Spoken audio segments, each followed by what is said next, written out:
401k out of stocks and bonds into a precious metals IRA. Right now, thanks to a little-known IRS tax law, you can do that without real tax consequences, which is pretty awesome. Birch Gold Group has an A+ rating from the Better Business Bureau, countless 5-star reviews. They're the folks I trust. Ask all your questions, and then once you get your answers, take some of your assets and put them in precious metals. Birchgold.com/Ben. That is birchgold.com/Ben. Let them know that we sent you. Okay, so the hubbub over North Korea continues to unfold and evolve. So President Trump, I do love the fact that for President Trump, not only does he never back down, he always doubles down. Like, everything is a double down for President Trump. If you ever played poker with him, you would always want to go all in. And this is sort of the problem.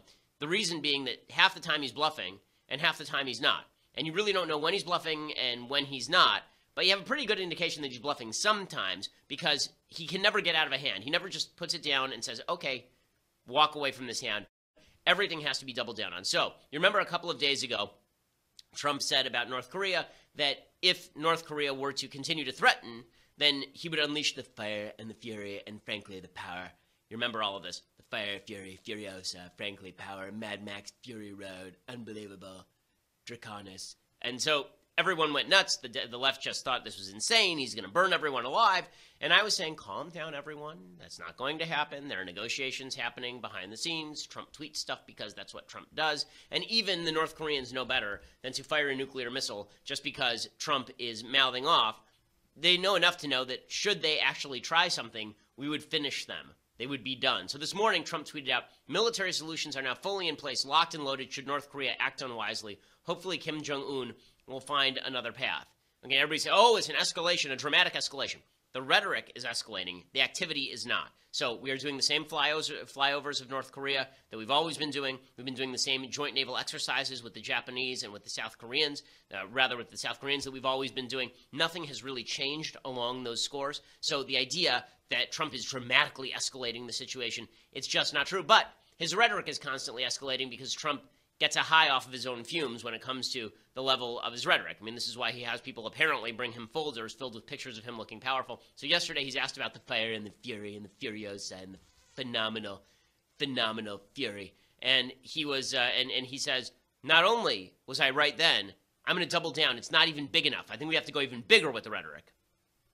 And frankly, the people that were questioning that statement, was it too tough? Maybe it wasn't tough enough. They've been doing this to our country for a long time, for many years.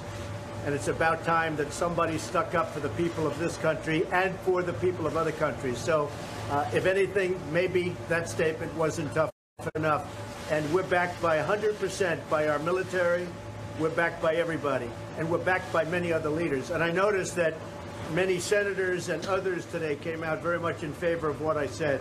But if anything, that statement may not be tough enough. I love that he keeps saying that the statement, it may not be tough enough. He did this during the campaign a lot also. Anytime he was asked about something, he would say, there's some people who are saying I didn't go far enough. Maybe I should have gone farther. I should have talked about the ferocity, frenzy, furor. I should have talked about the fierceness and the flare-up and the force. I should have talked about all of those things just for alliterative purposes. Alliteration is where the first letter is the same of all the words and the sound is the same. Yes, people. Okay, so is all of this helpful? You know, honestly, I don't think it's that bad. I don't think it hurts. I don't think it's the end of the world. I don't think we're going to get in a nuclear war because Trump is doing any of this stuff. And all the media members attempting to push you into feeling this way have an agenda, as we discussed yesterday. Trump said, listen, this is not a dare. You know, I'm not daring North Korea to do anything. I'm just stating if they do something, then we'll finish them. Let's see what he does with Guam. He does something in Guam. It will be an event the likes of which nobody's seen before, what will happen in North Korea. And when you say that, what do you mean? You'll see. You'll see. And he'll see. He will see. It's not a dare. It's a statement. Has nothing to do with dare. That's a statement. He's not going to go around threatening Guam, and he's not going to threaten the United States, and he's not going to threaten Japan, and he's not going to threaten South Korea. No, that's not a dare, as you say. That is a statement of fact. So what's the actual likelihood of anything happening here? Very low, because here's the reality. The Kim Jong-un regime is mainly interested in self-preservation. It's a stable regime because they don't care if they continue killing their own people and oppressing their own people for decades on end. They've been doing it now now for 60-odd years. So nothing really changes there. All they care about is maintaining their own power, and that means the last thing they're going to do is launch a nuclear weapon at Guam or launch a nuclear weapon at the United States. What they could do is act bellicose in an attempt to gain concessions from the world, because this is what they've been doing for the past couple of decades. If Trump shows that they're not going to get any concessions for this, then in fact we're going to ratchet up sanctions every time they do this, then maybe they'll cut out even that. Now, is that the greatest possible outcome? No. I mean, it would be great if the Kim family would just all drop dead immediately. That would be the best possible outcome for the world. It would be the best possible outcome for the North Korean people, who don't deserve this monstrosity that's been thrust upon them for the better part of half a century. But that said, are we at the verge of nuclear war? No, we're not. Now, what is the danger of them having a weapon like this? There are really two dangers of the North Koreans having an intercontinental ballistic missile with an atomic tip. Okay, there are two basic threats. One threat is that all of the neighboring countries are then going to say, okay, well, if they have a nuclear weapon, we should have a nuclear weapon. Like South Korea will say, listen, we can't be living under the nuclear umbrella of the North Koreans. We should have the capacity to say to them, if you fire anything at us, we will nuke you. Right? If you fire conventional weaponry at us and then threaten us with your nuclear weapon, we will finish you. Right? So the South Koreans might develop their own nuclear weapon. Japan, which has been non-nuclear, they may develop their own nuclear weapon in order to deter the North Koreans. And so you could see widespread proliferation around the world. And John Podhoretz was making this point in his commentary podcast, and I think it's right, that we've spent, again, basically every waking moment since 1945 and the use of the A-bomb in Hiroshima and Nagasaki. We've been spending all that time trying to prevent the proliferation of nuclear weapons. There have been a number of states like South Africa that have gone non-nuclear. Libya was giving up its nuclear ambitions. There have been a number of states that have decided not to go nuclear, specifically because they felt like there is a global taboo against the use of nuclear weapons. But now you're seeing proliferation spread. Pakistan is proliferating. Iran is going to proliferate thanks to the Obama administration. Saudi Arabia, in response, could proliferate thanks to the Obama administration. You could see Turkey and Jordan proliferate. You could see a widespread development of nuclear weapons, and that would be very dangerous because, again, all it takes is one mistake for things to go boom. It's one thing when you're talking about two regimes, when you're talking about the USSR and the United States, and we were basically the only nuclear powers, then that was hard enough to keep us from going boom, right? We had things like the Cuban Missile Crisis during the Six-Day War in 1967. There were serious nuclear threats that were issued by the Soviets with regard to the Middle East. So it was very tenuous even between two powers, one of which was good and one of which was evil, but both of which were rational in terms of self-preservation. What happens if you have a regime that is really tenuous and that feels that its only method of defense is a nuclear weapon and everybody else is proliferating? So that's danger number one. Danger number two is you could see a world in which the North Koreans start to pursue more aggressive action and attempt to ratchet up pressure on the world to give them concessions, and so they start destroying South Korean boats. Right? They start threatening Japan, firing missiles at Japan every so often, and basically saying, listen, what are you going to do about it? You attack us, we'll nuke somebody. Using that as their deterrent, not in order to calm the waters, but in order to rule the waters. That's the danger in North Korea. But is the danger immediate nuclear war? No, I don't think the danger is immediate nuclear war. So everybody ought to stop thinking that they're Linda Hamilton in Terminator 2, where they're grabbing a chain link fence as the blast wave hits them and rips their skin away from their body. I don't think that's what's about to happen here. But by the same token, the military option certainly should not be off the table because things are only going to get worse, not better, with North Korea. I think everybody who's assuming that this regime is just going to magically collapse. Again, the Soviet Union collapsed because Mikhail Gorbachev made a vast miscalculation with regard to modernization. He felt, okay, if we modernize, if we open our doors a little bit, if we do glasnost, the Soviet Union will survive. Instead, everyone who could opt out of the system opted out of the system. The Kim regime is not going to make the same mistake. They're going to keep this thing locked down as long as humanly possible. Kim Jong-un is a very young man, and that means that he is going to be around for quite a while, unfortunately, barring some sort of miracle that takes him out. You hate to pray for God to kill people, but if God's going to take somebody, let him take Kim Jong-un. The guy is a piece of human debris, and the entire family needs to be deposed. But he's my age, right? He's 33 years old. In fact, he was born a week before I was. So it's, he's a young guy. He could be around for another 50 years. So the idea that this is on the verge of collapse is just not true. And that's why it's such a dangerous situation. Now, because it's a dangerous situation, you would assume that the Democrats should, for just a second, put aside their animus for President Trump and start talking instead about supporting a basic American stance on this, which is that North Korea has to calm this stuff down or we're going to be forced into taking action. That North Korea, the negotiations should be taking place, that when Trump says things, he does have the credible threat of force behind him. And instead, Democrats have decided it's more important to shame President Trump. We'll talk about that in just a second. But first, I want to say thank you to our sponsors over at the USCCA. So this is an amazing story. A guy named Devin Hopkins woke during the night to a stranger banging on the side of his house trying to break into his basement. He was fearing for his life, so Devin got a gun, confronted the burglar, aimed low to shoot the man in the leg. Now, fast forward a year, he's now being charged with aggravated assault and careless use of a firearm. Apparently, he was sentenced in July 2016 for defending himself in his own home. The burglar has yet to be charged. The world is not fair. Just because you're defending yourself in your own home, just because you're defending yourself from home intruders, that doesn't mean that the police aren't going to come and arrest you and you might not be prosecuted. And that's why you need to work with the USCCA. The USCCA wants to protect hardworking Americans who are trying to defend themselves and their families. That's why they're there to educate, train, ensure responsibly armed citizens before, during, and after a self-defense incident. No one should go through the aftermath of a self-defense incident alone. And the USCCA is making sure you can defend yourself. They're giving a gun away every day to show appreciation and support for our Second Amendment rights. For information about their life-saving coverage, visit defendmyfamilynow.com today. That's defendmyfamilynow.com. Again, they'll make sure that you're educated for when to pull the trigger, how to pull the trigger. You can go to defendmyfamilynow.com right now and register for the possibility of winning a gun. They're giving away a gun every day. You can do all of that. Plus, if, God forbid, you have to use your gun in a self-defense scenario, then they will help you ensure that you are legally covered and you don't either go bankrupt or spend the rest of your life in court or jail. That's what the USCCA is there for. So go over and check out defendmyfamilynow.com. Okay, so naturally, Trump is saying all this stuff, and the media is trying to make it out that he's a crazy person who's going to get us into a nuclear war. Not happening. And the Democrats are trying to suggest that Trump is actually the bad guy. So a Democratic representative named Juan Castro, he is this Julian Castro or Juan? I know that Juan and Julian are twins. So this one is Joaquin Castro. So Julian and Joaquin are brothers. And Joaquin was arguing that North Korea is just getting more threatening because of Trump. Not because they threaten, and they've been threatening consistently for my entire lifetime, but because of Trump. I mean, this is working in bad faith for Democrats. It really is. Here's Castro. Well, the first thing is that I think some of these threats have been made because the president has also made his own threats.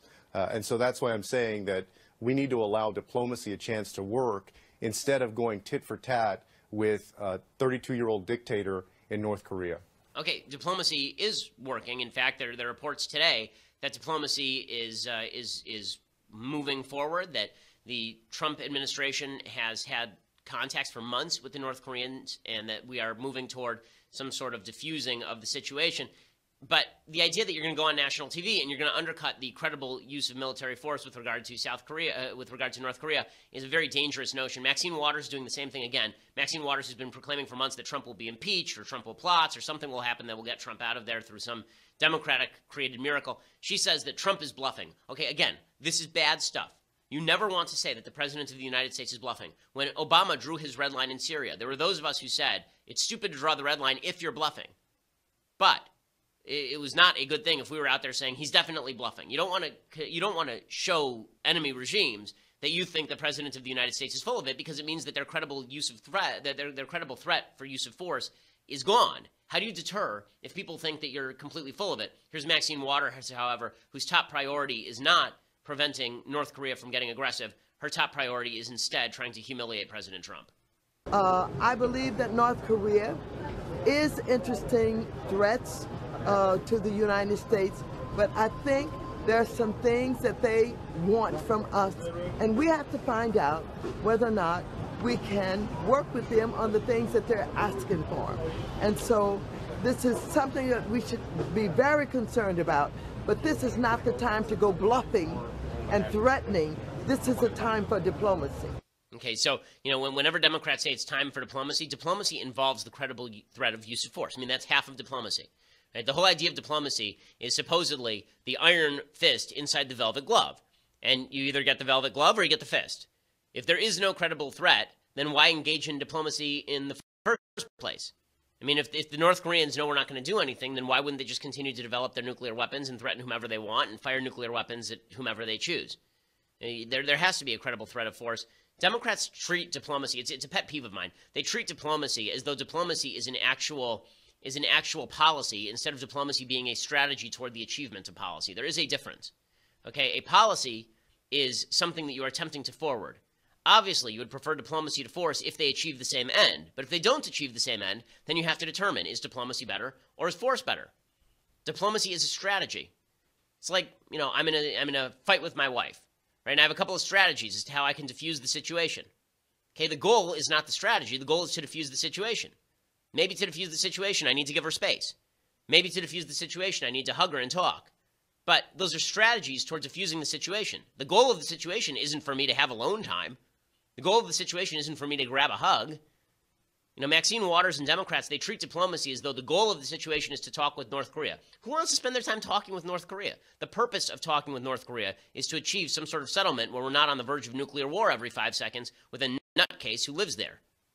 That's the purpose of all of this. One of my pet peeves here is also Ben Rhodes, who just needs to go away and shut up. Ben Rhodes is the idiot national security advisor under President Obama. His great national security experience before that had been being a failed novelist. He'd written half a novel that was never published. And it's really, he is the author of the egregious and horrifying Iran deal. And he's tweeting out about this stuff. He should shut up, because the bottom line is that we're going to be in the same situation with Iran in about 5 minutes here, because he signed a nuclear deal with the Iranians that allows them to pursue a nuclear weapon. The minute they say they have developed a nuclear weapon, then all of a sudden we're going to get, it's because Trump undermined the nuclear deal. That's why all this happened. No, the reason this happened is because Iran was pursuing a nuclear weapon. The Obama administration chose to ignore it in favor of trying to make overtures to one of the most evil regimes on the planet, exactly as the Clinton administration did during the 1990s. Ben Rhodes, he said, he's tweeting out now, Trump turn to national security was inevitable given domestic failures and constraints, but this week doesn't bode well for next 3 years. So now this is a distraction? Remind me again, who was it who was threatening Guam? Oh yeah, it was the North Koreans. Remind me, who was it who was reported to have built a nuclear weapon that can fit on the tip of an ICBM? That's right, it was North Korea. But the Democrats hate Trump so much that everything is Trump's fault.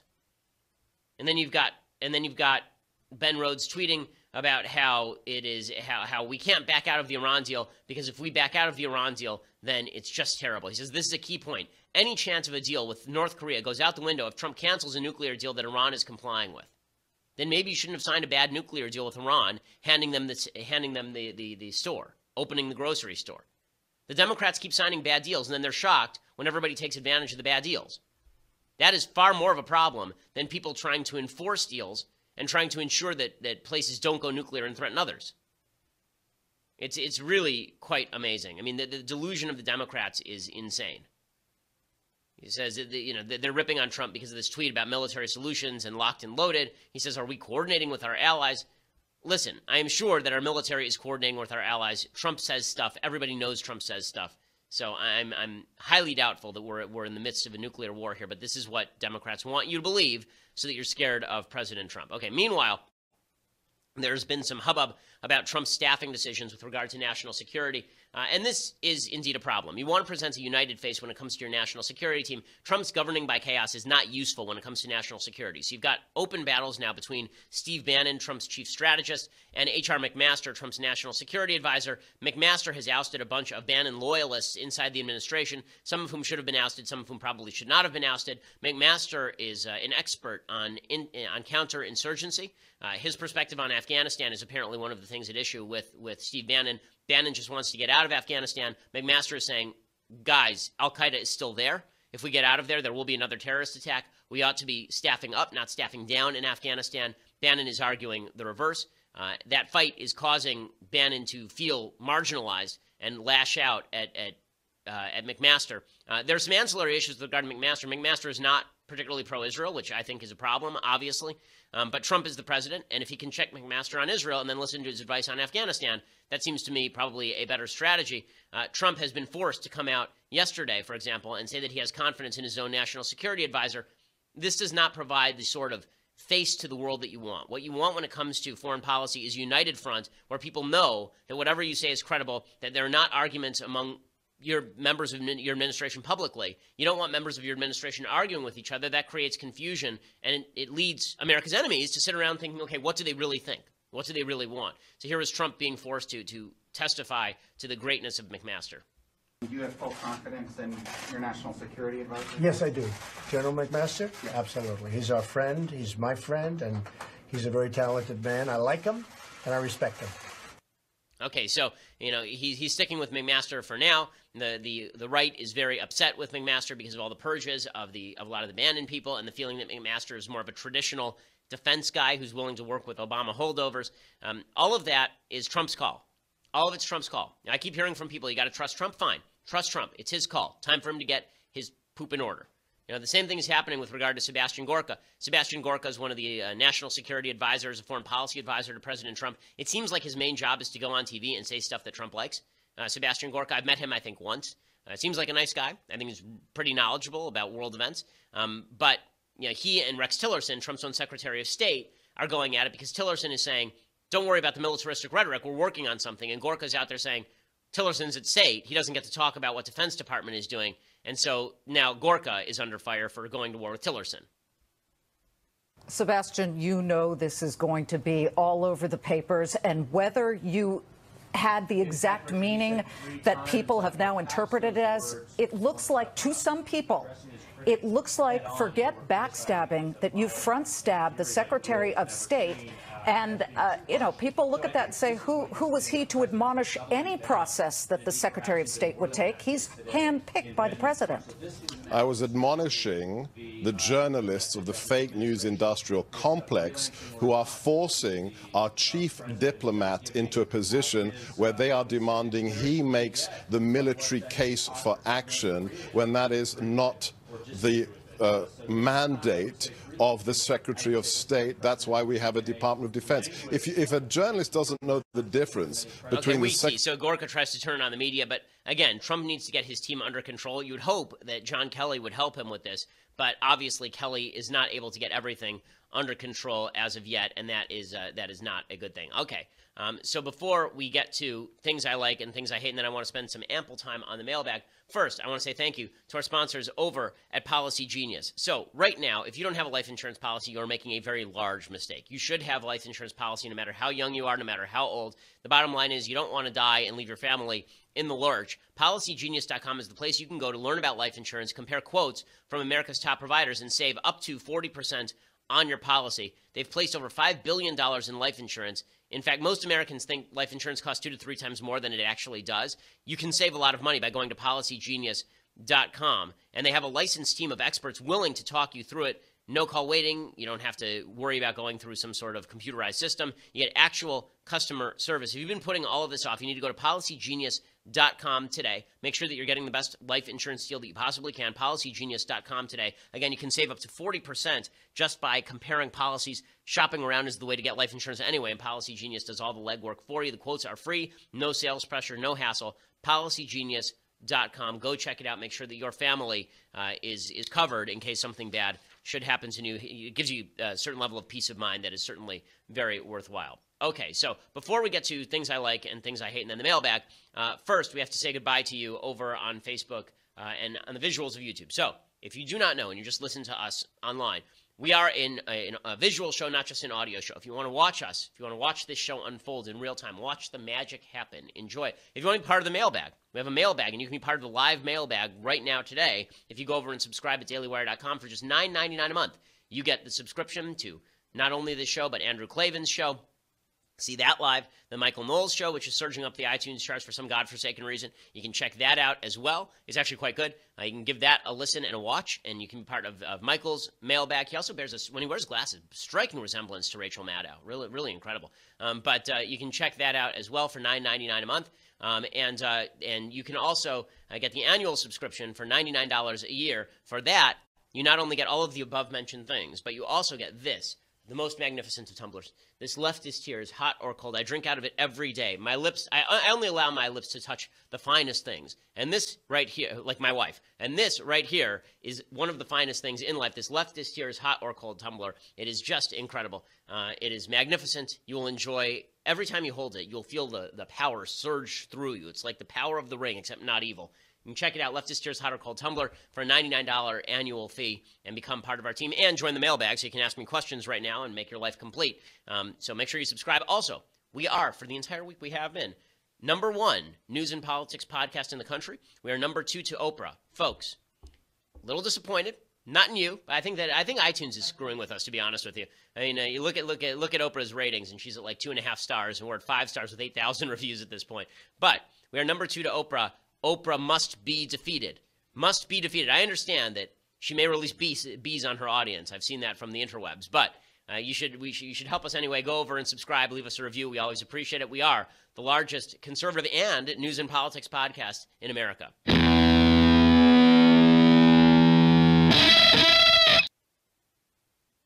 Okay, so time for some things I like and things I hate, because I would like to leave ample time for the mailbag today. So we'll go right to things I like. So today's thing is I like another book on North Korea. I think people should be educated about this state. The book is called The Impossible State by Victor Cha.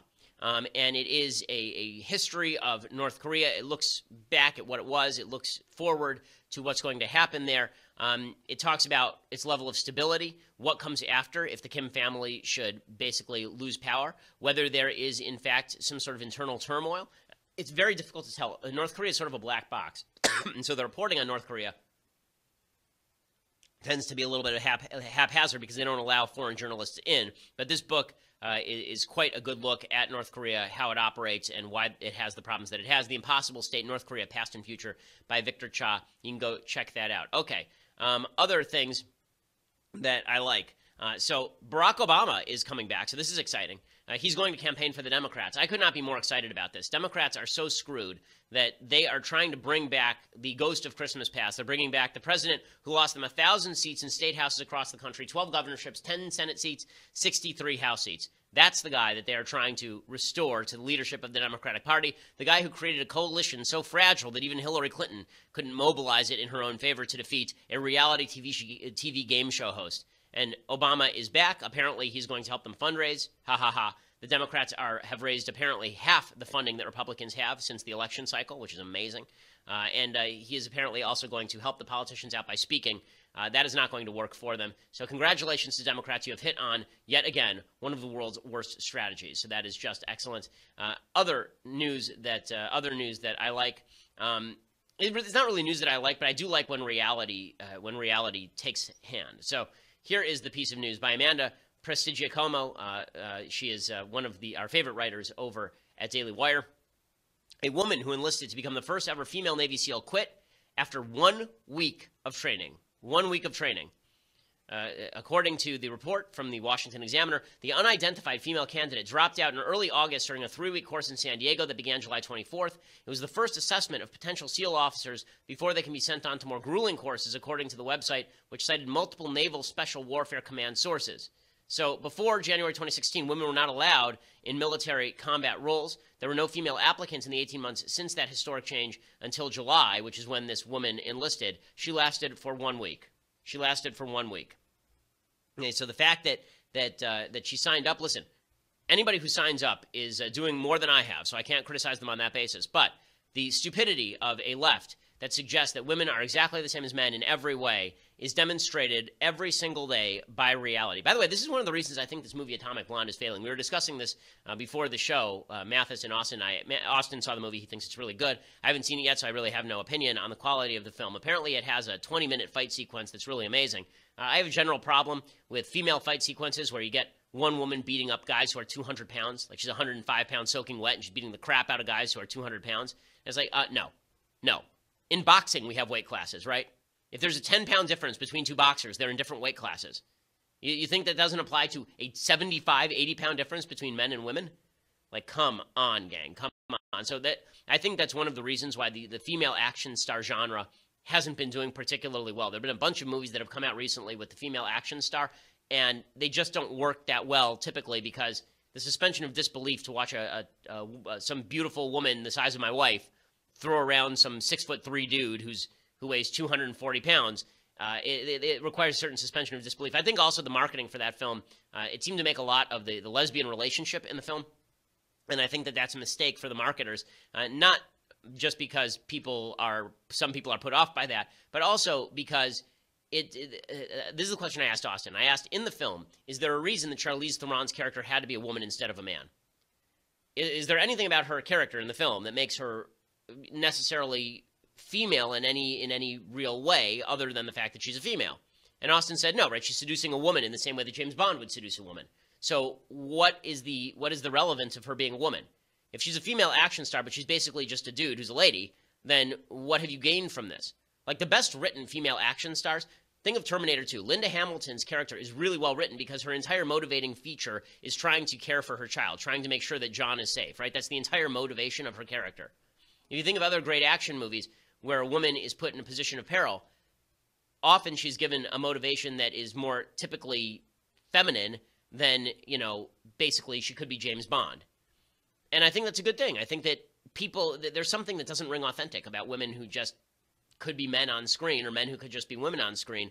That men and women are different, and we pick up on that, and films lack authenticity when they don't play into that, I think. So that's not sexism.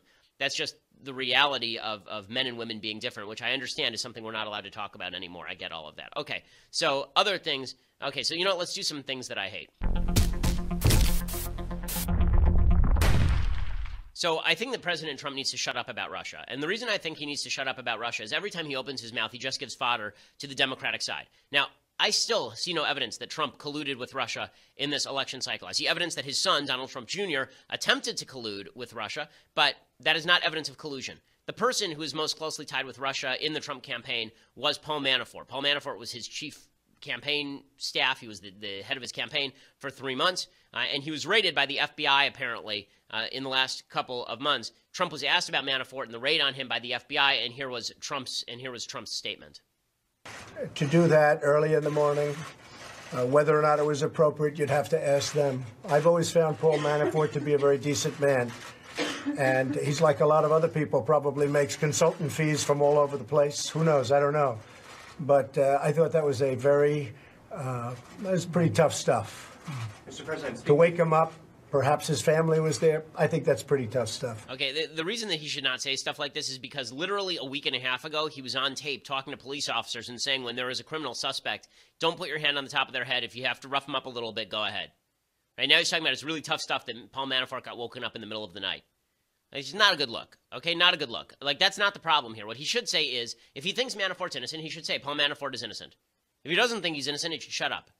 But doing this whole he's a victim of the system routine, it just doesn't wash. And it especially doesn't help that every time Russia does something bad, Trump seems to feel the need to defend them in some weird way. So Vladimir Putin kicked out 755 diplomats out of the U.S. embassy in Moscow, apparently. And here was Trump's response to that. No, I want to thank him because we're trying to cut down on payroll. And as far as I'm concerned, I'm very thankful that he let go of a large number of people because now we have a smaller payroll. There's no real reason for them to go back. So I greatly appreciate the fact that they've been able to cut our payroll for the United States. We'll save a lot of money. So he's sort of half joking there, but I'm not sure what that joke is supposed to mean, considering that all of these people are still employed by the United States. So it's not really true. Shouldn't he say, that's inappropriate? Like, there are a bunch of people who just were kicked out of their homes, out of their living quarters, kicked out of the country. Shouldn't he at some point say, that's bad? Like, I'm sorry, they're saving us a lot of money. First of all, it's not even technically true. And second of all, it's not even a good joke. So I'm not sure what exactly he's trying to accomplish with all of that. Okay, other things that I hate. Kathleen Rice is a Democratic congresswoman. She's very angry because the NRA and Dana Lash have cut a series of ads. The ads are very kind of tough in tone and tenor. They're not my favorite ads. I love Dana. Dana's wonderful. I don't think this is Dana. I don't think this is the best use of Dana. I think Dana's a wonderfully charming person, a very warm and inviting personality. And I think the ads have become very kind of growly. So they're not my favorite thing in the world. But this is insane. Okay, so Kathleen Rice is a Democratic representative. She says, I'm just going to say it. Okay, first of all, on Twitter, and in life, whenever you say, I'm just going to say it, it's usually followed by something you really should have thought more about saying, right? Which is, I'm just going to say it. NRA and Dana Lash are quickly becoming domestic security threats under President Trump. We can't ignore that. Domestic security threats? Are you crazy?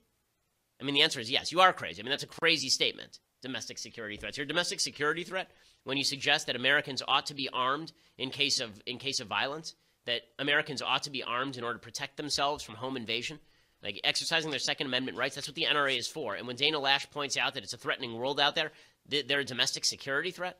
And no wonder Republicans say that Democrats are fascists when they issue stuff like this. Once you label someone a domestic security threat, that leads to a justification for shutting them down. That's utterly nuts. Okay, final thing that I hate, and then we'll do some mailbag. So final thing that I hate here is ABC's chief political analyst, a guy named Matthew Dowd. He tweets out dumb stuff about religion all the time. He used to be a Bush 2004 campaign chief strategist. About a month ago, he tweeted out that he was Catholic, and he said, being Christian is a state of being. Practicing l'oeuvre. Some of the most Christian folks I know in life are atheists. And every Christian went, wait, hold up a second, just what? Like, being a nice person and being a Christian are not identical, right? They're not quite the same thing. Some of the most Christian people that he knows are not atheists because, like, I'm a very nice person to my employees, despite me making fun of them a lot. I'm a very nice guy with my family. I'm generally a nice person who tries to go out of my way for others. I am not a Christian. I am a Jew, right? I mean, like, there are certain set of beliefs you have to engage in. Okay, that wasn't even the worst. So yesterday he tweets out, quote, a fundamentalist radical Christian is just as misguided and frightening as a fundamentalist radical Muslim. No difference. No. Okay, if I see a guy in the park shouting Jesus saves, like he just runs into the park holding a briefcase and he shouts, Jesus saves, I think to myself, okay, you know what? I'm going to like probably, like shy away from him, but I'm not really that afraid that maybe he's going to blow himself up. However, if he runs into the park carrying a briefcase and he shouts Allahu Akbar, then my reaction will be slightly different. And that's for a reason. That's because the vast majority of bombings worldwide, vast majority of terrorist bombings worldwide are being carried out by radical Muslim fundamentalists. Okay, tens of thousands of people dead every year thanks to radical Muslim fundamentalism. 24% of Americans believe that the Bible is the literal, inerrant word of God. Right? And there's another 47 who believe that it's inspired by God. So the vast majority of Americans are at least religious to that extent, and a quarter of Americans are religious fundamentalists, according to Matthew Dowd, and yet we don't see Christians going around and raiding gangs, raping and looting and blowing people up. But this is the stupidity of the media that's looking for moral equivalence wherever it can find it. Okay, so let's do some of the mailbag now. All right, Dean says, Ben, quick, top 5 Halloween October movies, go. Okay, so Halloween movies. So I have to admit, I am not a scary movie fan. Scary movies are not my thing. They tend to be kind of off-putting to me. If I were forced into it, I would say The Shining is in my top 5. I'm not a huge Psycho fan. And the reason being that the first 2/3 of it is great, and then the ending is so weird. Like, the last 10 minutes of it is so meh. I'm having a hard time coming up with movies that I think are really scary, that are good, that are not sci-fi. Like, for example, I really like 10 Cloverfield Lane, but I don't think that counts as a horror movie, even though maybe it should. Right? It's sort of a quasi-horror film. I like locked box movies, the ones where it's like two people in an enclosed space and they sort of have to deal with it. But that's but not my favorite thing. So instead of answering your question, I'm going to answer a question I'm making up on my own because it occurred on Twitter yesterday, and that was top 5 action movies. So I separate action from adventure, which is why my list is a little bit different from other people's lists. So I don't include movies like Indiana Jones in my top 5 action movies because it's more of an adventure movie. Adventure to me is characterized by going to kind of exotic places and engaging in period combat, like Adventures of Robin Hood. But my top 5 action films are, and let me see if I can find the list that I made. My list was Die Hard, Terminator 2, The Fugitive, The Bourne Identity, and Taken. So Taken makes the list. I know a lot of people disagree with this. There are some other action movies that I think are close up on the list. Particularly, like some people put Gladiator. Gladiator is not an action movie to me. It's a historical epic. It's not really as much of an action film. For me, if no one fires an automatic weapon at any point in the film, then it's probably not an action movie unless there are a bunch of great action set pieces like a train trying to run you over, like in The Fugitive. It's amazing how The Fugitive has sort of been forgotten, but it's so eminently watchable. If you're flipping around TV and The Fugitive is on, then the chances are that you're going to end up watching at least 15 minutes of it. But Die Hard, obviously top of the list. Die Hard is just an amazingly good film. The script is so good. The key to a great film, period, is that the villain has to be fantastic. And in each one of these films, the villain is really good, or at least the situation is really compelling. So Die Hard, the villain is one of the greatest villains in film history. Hans Gruber is one of the best villains ever. Terminator 2, Robert Patrick playing the kind of puddle of metal that can morph in the T-1000. It's just it's spectacular. The Fugitive is great performance. I mean, Tommy Lee Jones won Best Supporting Actor Oscar for it. Bourne Identity has some of the great action scenes in film history. And Taken, I love Taken. I got to admit, I think Taken is an amazing action film. Taken it's become so iconic that now everybody is makes up lines from it. I have a particular set of skills. Look, it ushered an entire new career in for Liam Neeson, being like this old tough guy who beats people up. Liam Neeson also happens to be one of my favorite actors, so there's that. Like, one of the great tragedies of Gangs of New York is that they take him and murder him in the first 15 minutes of the film, and it's like, and I have to watch 3 hours of Leonardo DiCaprio versus Daniel Day-Lewis when I could have watched 3 hours of Liam Neeson versus Daniel Day-Lewis. Wouldn't that have been a better film? What if they had made Leonardo DiCaprio the lead, like his father, like reverse the casting, and young Liam Neeson versus Daniel Day-Lewis for the rest of that film? So much better. Like, Liam Neeson just makes stuff better. Dark Man is not a good movie, but it's a good movie because Liam Neeson is in it. Liam Neeson is awesome. They have to stop killing him in the first 10 minutes of every film. There's like 1,000 films where Liam Neeson gets killed in the first 15 minutes, and it's stupid. Stop doing that, people. It's annoying. Like, even in Silence, he's the best thing in Silence. He's in Silence for like 10 minutes, and it's fantastic. By the way, good movie, Silence. I think it's the best Scorsese film in Silence. Okay. Eric says, hey, Ben, how much can you bench? So, I know that sounds geeky. I am more of a CrossFit guy than a bench press guy because I'm not looking to gain bulk. I'm long and lean. I'm just a massive coiled tension and muscle. The last time I tried to do any sort of benching, I think I topped out around like 215. So not huge amounts of weight, but I benched it, I think, 6 times. So I don't know what my top bench is, but I'm not a bodybuilder or weightlifter. I can say that I can pump out 100 push-ups pretty easily. Or I can pump out 30 pull-ups pretty easily. All the sort of active stuff that I flip lots of tires and hit things with hammers and such. And I can do and I'm very proud of this. I can do have you seen the American Ninja Warrior thing where they have like the peg board, where there's a board and they take the pegs and they climb up the board using the pegs? So I can do that as well. So that's kind of fun. Alexandra says, hey, Ben, what is a good non-religious argument against issues like euthanasia and assisted suicide? Thanks. So I've told people this is an issue where I am split when it comes to the legality of euthanasia and assisted suicide. What I have a problem with regard to euthanasia and assisted suicide is making doctors into modes of death dispensation. Where do you draw the line? Right? So some people say, okay, well, for terminal patients, euthanasia. That's the strongest case. But just like abortion, that's like using rape and incest to justify the whole thing. What about somebody who just has depression? Right now, I think the statistics are like 1 in 200 people in the Netherlands is put to death through euthanasia. I don't want doctors to be trained in death. You actually get a market for that then, right? You get a market in doctors who dispense death at the lowest available prescription rate. And I think that a society that forwards dealing in death is likely to start taking life less seriously. Plus, you could have a lot of malfeasance. I mean, you could see a situation in which family members are pressuring an older member of the family to just get it over with so that they can take the inheritance. Or somebody has Alzheimer's and the family just decides, okay, put them out of their misery. I think it's a bit of a slippery slope, euthanasia. That's the secular argument. Dakota says, does the Bill of Rights apply to the states? If so, are any of California's new gun laws in violation of the Second Amendment? So, great question. The Bill of Rights originally did not apply to the states. It is only about the federal government because it is a federal document. Over the course of time, the Supreme Court gradually did what they called the incorporation doctrine, where in order to apply a lot of the elements of the Constitution to southern states, particularly, that were violating those provisions of the Constitution with regard to their black population, the Supreme Court started using the 5th and 14th Amendments, the Due Process Clause, to try and suggest that states were bound by the Due Process Clause and the Equal Protection Clause to enforce all of the other elements of the Constitution.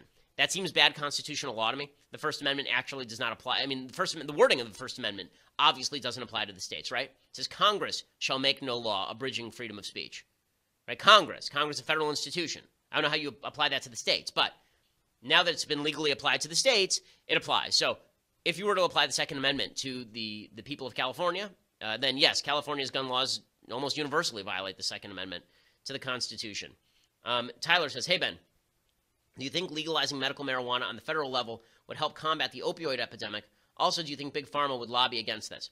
So, Tyler, I haven't seen evidence that that marijuana presence in particular states has lowered effects of the opioid epidemic. So if you could show me evidence of that, then I'd be all in favor of that. I'm in favor of legalizing marijuana on the federal level anyway, because I don't think that the federal government has done a good job of policing it. With that said, I think that it is worth noting that the high, apparently, that you get from marijuana is not even close to the high that you get from opioids, and opioids are significantly more addictive The evidence on marijuana addictiveness is mixed at best. The evidence on opioid addictiveness is extraordinarily strong.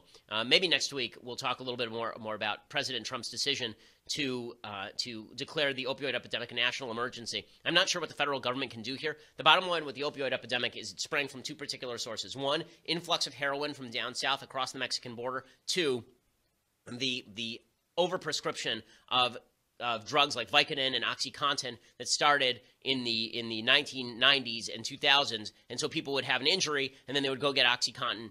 They'd be basically using what is a soft form of heroin, and then they would go out and seek a further high. Actually, one of the things the federal government did was exacerbate this because people who are on Medicaid could go get a bottle of pills that was worth like $1,000 of oxycodone, buy it for $3, and then sell it on the open market in order to make some money while at the same time addicting themselves. There's a lot to talk about with regard to the opioid epidemic, but it is a several-pronged problem. One is enforcement of the border. Two is we need to ensure that doctors stop overprescribing this medication. And three is there's an actual spiritual problem among young Americans right now who are searching for meaning and filling it with drugs, and that's a serious issue. Callie says, if you were to ask a question for the mailbag, what would it be? Well, it would be, Ben, why don't they double your salary? That would probably be, and my answer would be, I don't know. I'm the boss. I should do that, shouldn't I? Tyler says, hey, Ben, I don't like sports. I don't drink. I'm 22. How on earth am I supposed to have a social life? I find it hard to have friends when most of my peers have totally different priorities. I'm generally a social guy and by no means an introvert, but I have almost no interest in what most people my age care about. I imagine this is a rather common problem with young conservatives. How would you advise people like me deal with this dilemma? So, I think that, listen, when I was in college, I was not world's most social animal. When I was in law school, I also don't drink, not out of principle, because I'll have a drink every so often, but because I have some bad acid reflux, so it does a job on me. I do like sports. I can talk about that, but I think that America's a huge place with lots of people with varying interests. Obviously, we have a huge audience here at the Ben Shapiro Show, and that means there are lots of people who think like you if you listen to the show and want to talk about issues like this because they spend time every day listening to this content. If you're interested in politics, politics is a conversation starter, and you should be able to find people who are willing to talk about deep issues. By the way, when you're dating, that is the stuff that you should talk about, are the deep issues. My wife, I've said this before, our first date was legitimately 3-hour conversation about free will and determinism. Not joking. We've been married now for almost 10 years. We have 2 beautiful children, and we are an extraordinarily happy couple. Jackson says, hey, Ben, does the Jewish faith teach that some sins are worse than others? Also, does it teach that there are unforgivable sins? So, Judaism says that some sins are more serious than others. Obviously, there's a different level of punishment for different levels of sins. Murder is a more serious crime than eating not kosher, for example. And I think any religion that suggests that all sins are equally as egregious is not a religion worth listening to, because obviously that's not true. Judaism does say that you can't impute to God your own justification for particular sins. So it's up to God to decide which ones are more severe. But yes, there are levels of severity when it comes to sin, as evidenced by the different punishments. Some you can bring a sacrifice for, some you die for, right? As far as unforgivable sins, so I believe that they say the unforgivable sins in Judaism, and forgive me if I get this wrong, I'm sure other Orthodox Jews will write me if I do, but the unforgivable sins, in the sense that you must pay for them, are adultery, idolatry, and murder, I believe, are the 3 biggies. So if you do those 3, any of those 3, then those are essentially unforgivable. Jackson says, what's your beef with Michael Knowles? I don't have a beef with Michael Knowles. My beef with Michael Knowles is, where is the beef? I mean, that's my beef with Michael Knowles. He wrote an empty book and sold 120,000 copies of it. That's my beef with Michael Knowles. I mean, come on. Come on! Okay, Chris says, I did not wait for marriage. I'm not proud of this. I'm at the point in my life where I want to get married. What is the best way to address my past with my girlfriend, possible fiance? Well, first of all, I mean, I think that you should just say that. I think that you should say exactly what you say here. You didn't wait for marriage. You wish that you had. You want to bring up your children so that they do that.